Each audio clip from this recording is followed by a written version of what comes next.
Isinita ng Department of Agriculture ang mga negosyanteng hindi sumunod sa itinakdang price cap sa imported rice. Nilinaw naman ng DA na gabay lang ang napagkasunduang suggested retail price para sa lokal na bigas na 53 pesos kada kilo. May unang balita si Bernadette Reyes.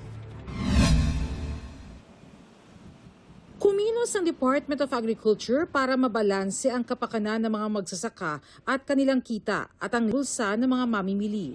Sa isang pahayag, sinabi ni Agriculture Secretary Francisco Chulo Real Jr. na nagkasundo sila ng mga rice industry stakeholders na magtakda ng suggested retail price at ito ang ipapatupad ng DA. Nagkasundo na rin ng DA at mga stakeholders na itakda sa 53 pesos kada kilo ang suggested retail price sa presyo ng local rice. Pagdiin ni Laurel ang 53 pesos ay hindi price ceiling, kundi isa lamang guide para sa mga consumer sa patas na presyo ng local rice. Sa pwestong ito sa Agora Market sa San Juan, umaabot hanggang 58 pesos ang per kilo ng local rice. Ngayon tumataas ang local. Ang itinaas na ng local, nasa 30 pesos na ang 25 kilos. Kasi tapos na anihan, wala na silang makukuhang palay. Kakayanin naman yung mga hindi ganong magandang klase ng local rice. Suggested retail price ng local should be about 53 pesos per kilo.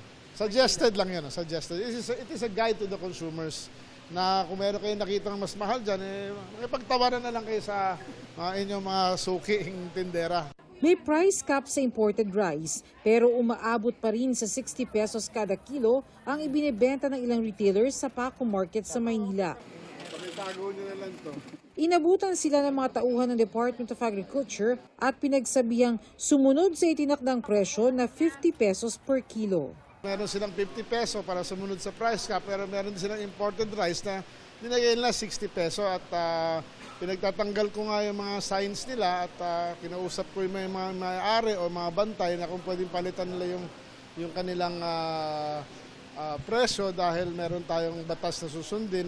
Namahagi rin ng DA ng mga pamphlet na naglalaman ng impormasyon tulad ng mga brand ng bigas na dapat ay ibinebenta sa halagang 50 pesos. Binigyan namin sila ng warning lang ngayon at susunod na bumalik kami kung ganun pa rin, ay i-issuehan na sila ng notice of violation at repeated offense, kaso na yan o kaya pasasara namin yung kanilang tindahan. Malungkot po kasi sa tumal ngayon, yung bigas ko pa mataas na po talagang presyo kuha ko pa. Kaya supplyan na lang kami ng ginto para bumaba rin yung bigas. Umaaray rin ang mga mamimili sa presyo ng bigas na umaabot ng 60 pesos o higit pa. Tulad ng may-ari ng karinderya na si Rosel. Yung 52 kasi pang kantin. Kasi kailangan pag kantin kasi kahit papano masarap naman yung binibenta mo. Yung pang sarili? Yung tag 20. Opo. Oo, kasi kailangan naman magtipid eh. Sa kwenta ng DA, 38 pesos lang kada kilo ang presyo ng imported rice na dumarating sa bansa. Kaya kayang ibenta ito sa presyong pasok sa 50 peso price cap. Maaari raw kausapin ng mga rice retailer ang mga supplier na ibalik ang bigas na ibinenta sa kanila sa mataas na presyo. Ayon sa Department of Agriculture, tatagal hanggang June 12 ang umiiral na price cap sa presyo ng imported rice. Ito ang unang balita. Bernadette Reyes, GMA News.